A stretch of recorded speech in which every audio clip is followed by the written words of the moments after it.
Antifa, which is really a collection of thousands of smaller extremist groups around the world with different names, things like Answer, WWP, and BAM, when they come together in a mass demonstration or riot, often employing their black bloc tactic of wearing all black, including those face coverings, and marching in hordes, that's when they become known as Antifa. Now, Antifa has a violent history in Europe and South America.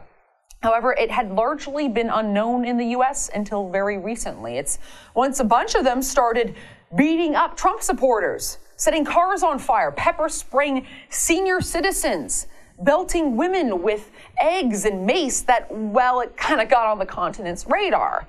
Suffice it to say, they're not all just loosely assembled useful idiots. There's actually a hierarchy of agitators and anarcho-communists, and they're actually fairly well organized, especially when it comes to riot scenarios. One of the most common tactics that Antifa employs is the stoplight method. Antifa members are given a color designation of red, yellow, or green.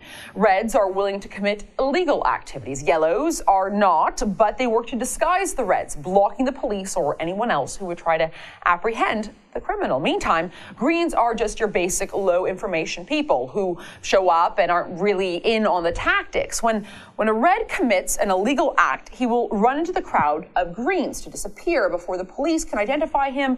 That's when the additional tactic of swarming is often employed, wherein after the act of violence, vandalism, or theft has been perpetrated on a victim by a red, the yellows will then surround the victim, blocking their view of the attacker. They'll then proceed to scream and shove signs in the victim's face until their attacker has basically made their getaway. So the victim feels immediately confused and disoriented.